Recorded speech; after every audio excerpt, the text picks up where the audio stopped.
I try, but I don't do too well with apologies. I hope I don't run out of time, cause someone call a referee. ¿Cómo están? Muy buenas tardes. Estamos ahora para compartir con ustedes una síntesis de lo que fueron nuestros programas durante el año 2018. En esta oportunidad hicimos una puntuación sobre los temas de justicia y la contracara de ella, o sea, la falta de justicia. De hecho, que titulamos a este primer grupo de programas La justicia en la mira. Evaluamos precisamente muchas consideraciones a nivel nacional, emitidas por Lorenzetti. En esa oportunidad todavía estaba a cargo la presidencia de la Corte. También hemos considerado la perturbación de la propiedad en la provincia de Salta, puntualmente en los valles calchaquíes, algunas consideraciones sobre economía. Quiero agradecer también, ya que estamos llegando al final de este año 2018, la colaboración de los canales de televisión que nos acompañan, Canal 10, Nortevisión, Canal 4, y de nuestros colaboradores inmediatos acá en estudio, Ignacio Chipinti y Mariana Guaya. Nos vamos a un pequeño corte con nuestros auspiciantes y ya volvemos con lo que preparamos para ustedes.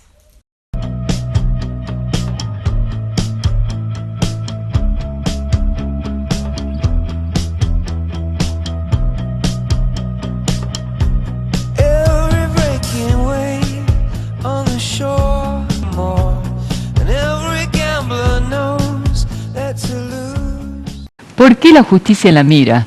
En realidad me parece que muchas cuestiones que para el ciudadano común estaban vedadas aparecen en los últimos tiempos en este país, lo cual tiene algo interesante, que es la transparencia. Nuestro país en ese sentido aumentó su transparencia y eso es un dato interesante a nivel internacional.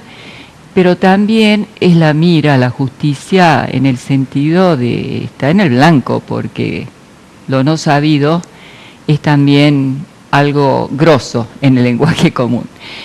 Qué difícil la democracia, ¿verdad? En realidad yo pensaba que le tocó el turno a la justicia. Antes estuvo, y está todavía cuestionadísimo, uno de los poderes, el gubernamental.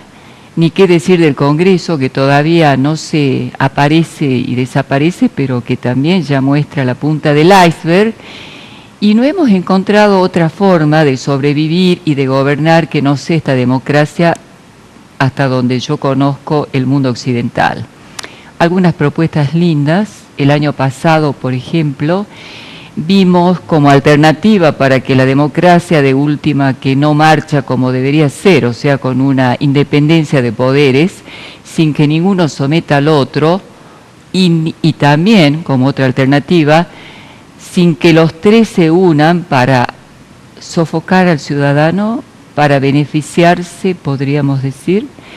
Y la alternativa vino de la mano de Irlanda, que viene con una instancia, la Asamblea Popular, donde un grupo de ciudadanos son entrenados y pueden decidir temas que son absolutamente importantes en la vida privada de los ciudadanos, como el derecho al aborto o no y otras cuestiones.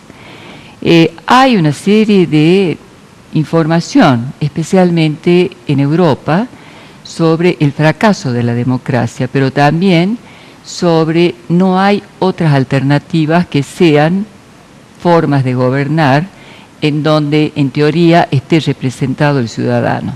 Y vamos por eso, por la participación popular. Entonces, en esta oportunidad, mis invitados vienen de la mano de la justicia y también de la educación. Digo yo, ¿cómo alguien puede participar en la democracia si no tiene idea sobre cuáles son sus deberes y cuáles son sus derechos? O sea que hay que empezar a tomar conciencia que en realidad el voto debe ir de la mano de un pueblo educado. Y en estas circunstancias no es poco lo que se juega. Yo insisto y reitero, Sudamérica debe ser el continente mejor posicionado en el planeta. tiene agua, tiene clima, tiene minerales, tiene todo. En realidad le faltan habitantes porque no está congestionado, entonces lo que le falta también es educación y que la democracia marche.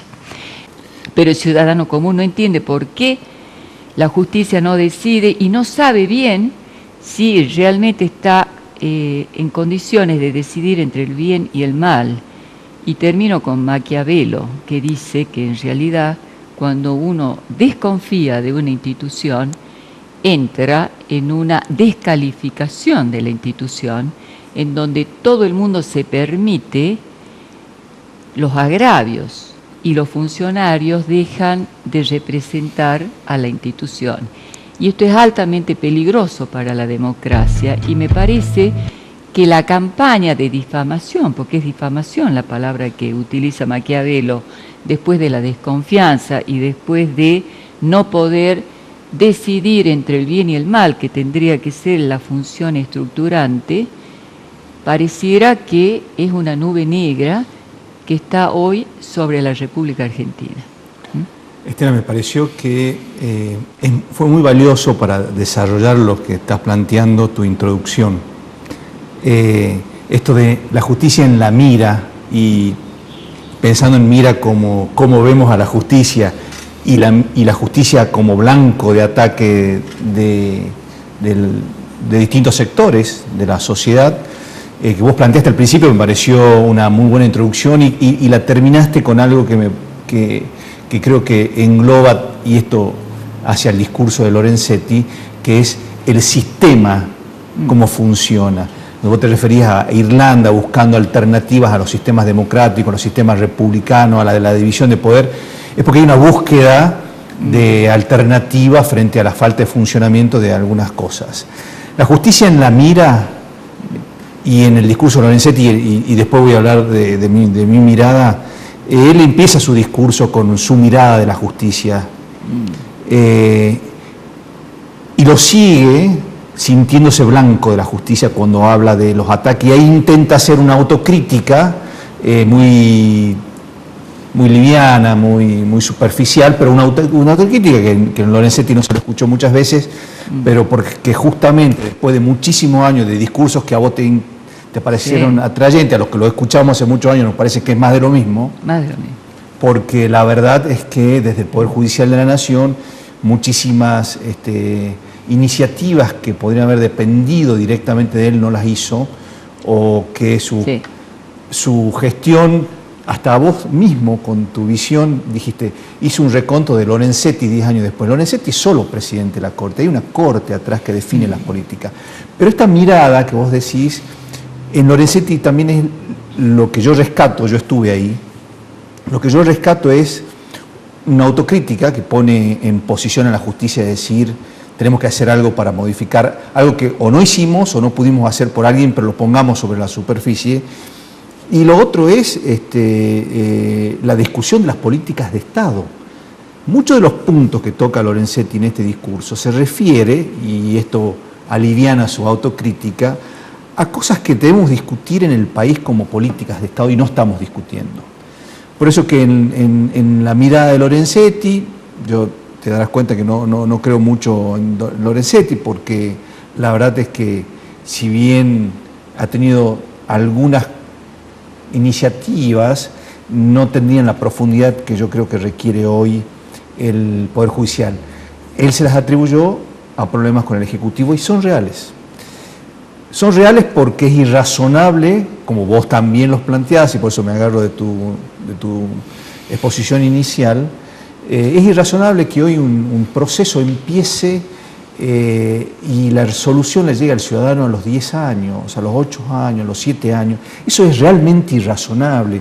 ¿Cómo no podemos generar desde el Estado, Poder Judicial, en discusión con los otros poderes, sistemas procesales que, con la garantía fundamental de las personas aseguradas, tengamos un proceso mucho más lento? ¿Cuáles son las imposibilidades que tiene el sistema para llegar a esto? Y son muchas, y se pueden dividir entre los jueces, su preparación, su formación, su estructura, la intromisión de la política en la justicia. Eso es grave. Y por el otro lado, que esto hay que discutirlo, porque la intromisión de la justicia, de la política en la justicia, es un tema que hace al sistema, que vos también lo planteaste. ¿Cómo podemos ser y fortalecernos institucionalmente para que esos embates no se produzcan? Nuestro rol, en todo caso, es tratar de formar a aquellos futuros profesionales que tendrán que actuar o interactuar en el sistema de la justicia, como son los abogados y todas sus profesiones accesorias, como son todos los peritos, como son los psicólogos, como son los traductores, los criminólogos, asistentes sociales, etcétera, que obviamente tienen que responder a una realidad que hoy también nos excede a quienes no somos millennials, ¿no? Alguien se quejaba el otro día que ya hay jueces millennials y que también hay que lidiar con esa idiosincrasia y esa impronta que muchas veces quienes superamos el medio siglo también ya nos cuesta comprender, ¿no? El de la inmediatez, el de la falta de reconocimiento a la autoridad, el de la liviandad en la formación, una serie de características que nosotros no estábamos acostumbrados cuando transitábamos los claustros universitarios. Ahora, desde nuestro rol, y particularmente en la carrera de abogacía de la UCASAL, se está trabajando en la acreditación de la carrera. Por primera vez, a nivel país, las carreras de contador público y abogado tienen que pasar por el proceso de acreditación universitaria, que significa una auditoría, por decirlo de alguna forma, de las autoridades nacionales de educación universitaria en cuanto a la calidad de la educación. Fabián hablaba hace un rato, el programa pasado, de la ISO, que es la norma que regula la calidad. Esto es parecido también a eso. Entonces, para garantizar que los futuros profesionales reúnan ciertas condiciones, están sometidas al escaneo profundo de todos los aspectos que hacen de la carrera, a su plan de estudio, a su dedicación, a las cuestiones de investigación, extensión, internacionalización, etcétera, para mejorar la calidad de los futuros profesionales.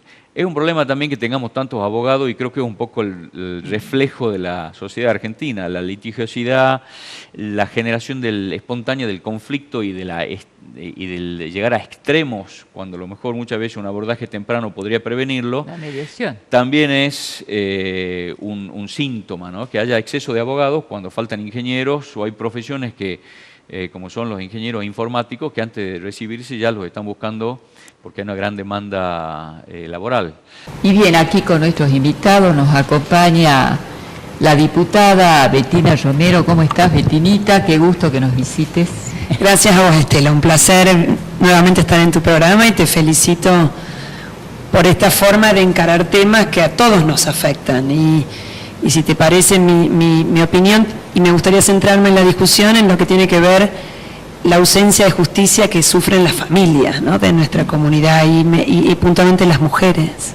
Claro. Vemos el tema de los alimentos. ¿Cuántas mamás, cuántas mujeres, profesionales, jóvenes o madres nos plantean que ante un reclamo al padre por lo que es la cuota de alimentos y no se cumple? ¿No? Uno de los puntos, o sea, en el día a día, a mí me gusta llevar estos temas que son muy profundos, pero a la realidad cotidiana del vecino. Quizás porque como soy diputada y me debo justamente a lo que esté sucediendo en nuestra comunidad, me interesa observar este tema de las mujeres, ¿no? Y después, bueno, desde ya la violencia. La situación de los propietarios se complica en varios aspectos.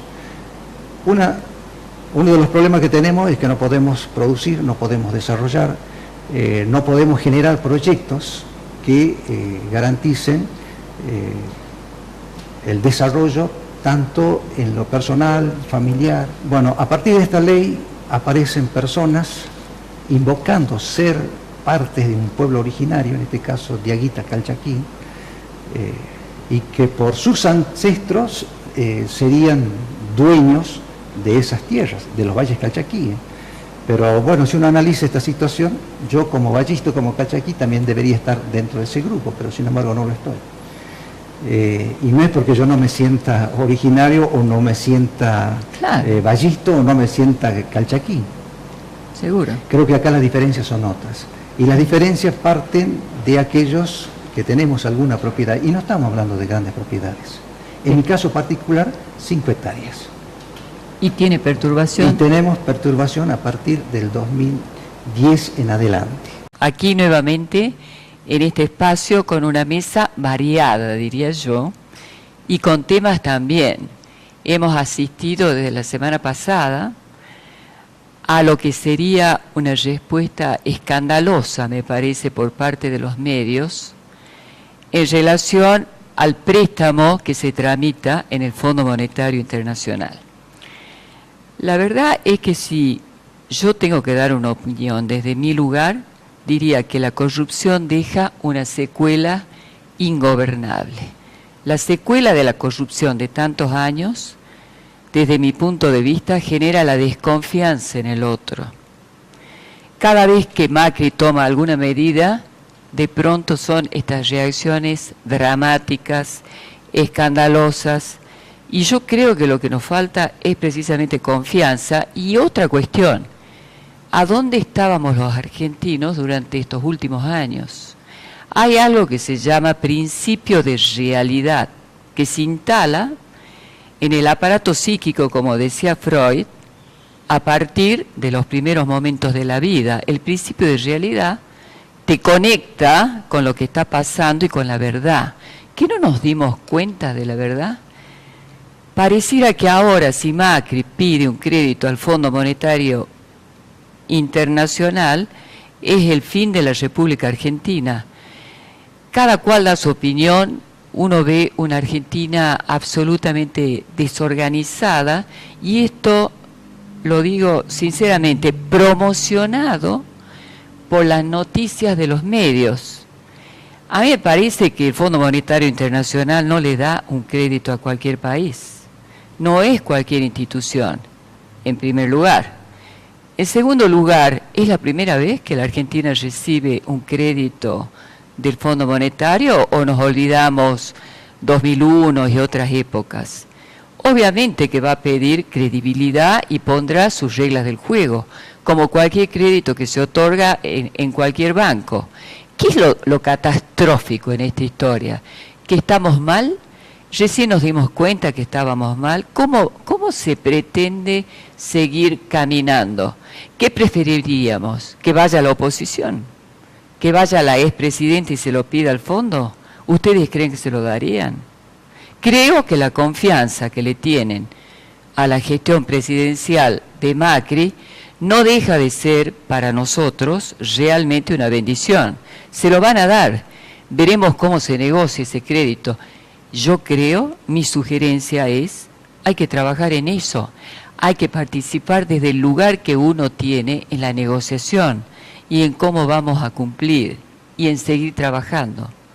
Porque las cosas no se resuelven con el escándalo, se resuelven afrontando los problemas. Eduardo Antonelli, que nos hizo llegar una información muy linda. Claro, en principio el documento creo que pertenecía o estaba destinado a la Unión Cívica o al próximo gestión de gobierno 2019. Sí, claro, sí. Yo, he hecho varios documentos, uno de ellos es este, con propuestas y preocupaciones, ideas, con la intención de que, el partido las recoja, pero no solamente el partido, sino que tengan difusión, y le he dado difusión en el sentido que, además de proyectarlas al Comité Nacional, le he dado a amigos, es decir, por internet, las he hecho circular. Es decir, la intención no era que quedaran herméticas dentro del partido o que nadie se entere de cuáles son las propuestas, porque la idea es que si alguien las recoge, es una preocupación menos, un tema menos que hay que atender, y eso nos libera imaginación y esfuerzo intelectual para ocuparnos de otros que queden pendientes. Muy interesante el pensamiento de Eduardo Antonelli. Pero yo quisiera solamente resaltar, no tenemos tiempo de este documento largo, pero en ese presupuesto, los datos me parece que son del INDEC, después lo podemos poner en pantalla.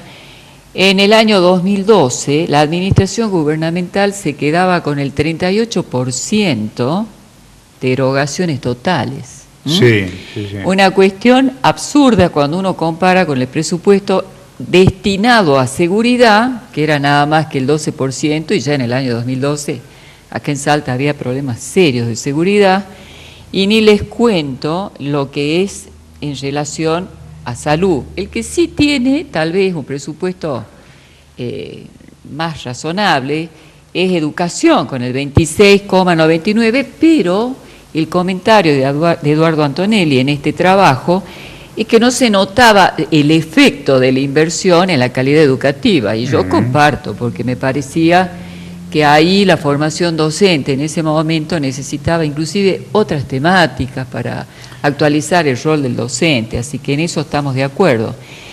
Digo, ¿por qué la erogación? Porque hoy en Argentina vivimos una situación bastante complicada, la encrucijada económica, y hay como una urgencia en relación al bienestar que deberíamos tener, que ya hace un tiempo que está Macri, como si esto fuera producto de las últimas 24 horas y se nos borra de la memoria todo lo que pasó antes. Y este documento que presenta legítimamente Eduardo Antonelli muestra que ya en el año 2012 había un gasto, podríamos decir, excesivo en la administración gubernamental, que probablemente sigue siendo excesivo. Sí, y lo que más me gustó es la contrapropuesta que tiene, porque a veces el estilo, la forma de ser de los argentinos es hacer catarsis en el café, pero no hacen una propuesta concreta. Tal cual. Acá hay una propuesta concreta, donde está la administración gubernamental,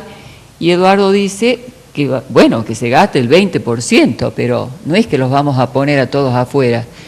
Pero ya tenemos un 18,35 menos, y educación regularla en un 24, y aumentar la partida para justicia, para seguridad, perdón, que vaya al 12%, el 12% de salud, algo más equitativo en la erogación, ni qué decir de la lista sábana y de hacer desaparecer el Senado. Con eso tenemos hecho el programa.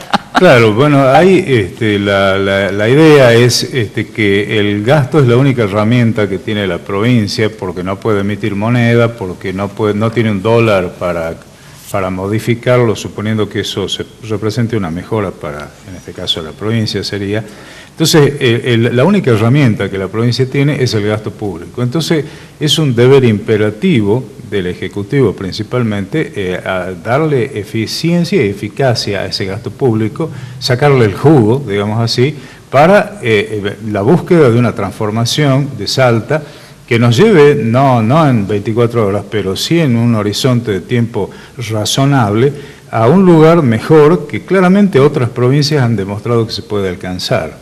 Y una herramienta fundamental para eso, dentro del propio gasto, es la obra pública y lo que se llama el gasto, la inversión pública, donde podemos incluir la educación, pero claro, hay que buscar qué es lo que potencia el desarrollo de la provincia en términos de obra pública, es decir, y eso significará un estudio, si eso es la vivienda, son los caminos, es el saneamiento ambiental, es decir, cuál de ellos, y bueno, poner énfasis en darle una prioridad a lo que tenga mayor efecto potenciador en términos de elevar la calidad de vida de la gente, sobre todo de los más frágiles, los sectores más frágiles, y bueno, justamente tener un gasto que le sirva a la gente. Porque si uno divide el presupuesto provincial entre los habitantes de Salta, el último que yo vi era algo entre 50 y 60 mil millones de pesos, que probablemente se ha corregido hacia el alza, y lo dividimos por el millón de habitantes, son 60.000 pesos por año por persona, es decir, es casi $250.000 pesos por familia de 4 personas. Es decir, ¿cuántas familias de Salta ganan 250.000 pesos por año? ¿No es cierto? Entonces, bueno, tendríamos que decir que darle la razón a los ultraliberales que dicen que suprimamos el Estado. Entonces, acá hay una clara señal de que el gasto público de Salta es altamente ineficiente e ineficaz. Totalmente. Porque justamente partidas abultadísimas en la educación no se traducen en salteños de la educación pública bien instruidos y que tengan la capacidad de insertarse en un mercado laboral que además es frágil, es difícil porque no tenemos transporte, porque el crédito es caro, porque los fletes son imposibles, porque no hay transporte, bueno, por una serie de razones que están conectadas con su desarrollo. No, totalmente. La pobreza, lamentablemente, ha crecido. Y también en este documento he de decir que yo lo comparto, después de Formosa viene Salta, con los índices de desinclusión y pobreza, que ahí tenemos unas imágenes que preparó la producción precisamente para mostrar. Otro tema interesante, y después me gustaría que lo abramos, es la cuestión de la lista sábana, los pros, los contras, que esto todavía sigue siendo, y vamos a una elección en estas condiciones, tanto como dimensionar un gasto innecesario tal vez, y la forma de representación que vos propones para lo que es la legislatura, ¿sí? Bueno, claramente yo creo que no se justifica una Cámara bicameral, es una legislatura bicameral. Es decir, Claro. A lo sumo podríamos tener un Senado donde estén representadas las regiones principales, Valle del Lerma, Valle Calchaquí, etcétera, pero no donde tengamos una seguidilla de departamentos que son geográficamente absolutamente idénticos dentro del Valle del Lerma, y eso multiplica gastos y, por supuesto, multiplica cuestiones de gestión. Entonces, ese es un punto a plantear para darle justamente eficacia a ese gasto público. No dan explicaciones, ni nunca, nadie jamás. se las pregunta. Nunca, exacto. Bueno. Cuestión que nos atañe a los ciudadanos, porque que nadie les pregunte. Ahora, he de decirte que cuando un ciudadano se pone en una institución y le pide explicaciones, te toman como un enemigo. No, bueno, claro, la información pública está clausurada. La forma en que se presenta el presupuesto, el haber eliminado los gastos, como yo los he clasificado, me he tenido que preocupar y trabajar para ordenar, porque antes se hacía ese gasto por la clasificación funcional, o sea, administración, salud, educación. Ahora se ha suprimido. Lo cual es una manera de desinformar, de ocultar, y después de no ser medido. Claro, y la perversidad de las transferencias de partidas. La legislatura le da la potestad al Ejecutivo de que le da un presupuesto de 100, pero puede ser 100.000 o 1.000.000, porque el Ejecutivo, si recibe más partidas, las puede gastar. Entonces, ¿qué sentido tiene un presupuesto? Ahora, uno de los elementos que influye en esto es la existencia de las listas sábanas. El gobernador se ufana de haber incorporado una herramienta que sin duda es valiosa, que es el voto electrónico, aunque tiene muchas críticas y es muy caro, pero supongamos, pero eso es vestir de seda a la mona, con perdón de la mona, es decir, Claro. no la hace menos mona. Entonces, acá el problema de fondo son las listas sábanas, que hacen que cada partido como cabeza de lista la tenga la Madre Teresa, y después Tal vienen cual. todos los diablos. Sí. Entonces, el que vota porque quiere que vaya la Madre Teresa, incorpora inevitablemente los diablos, porque van... No tiene opción. Claro, no tiene opción.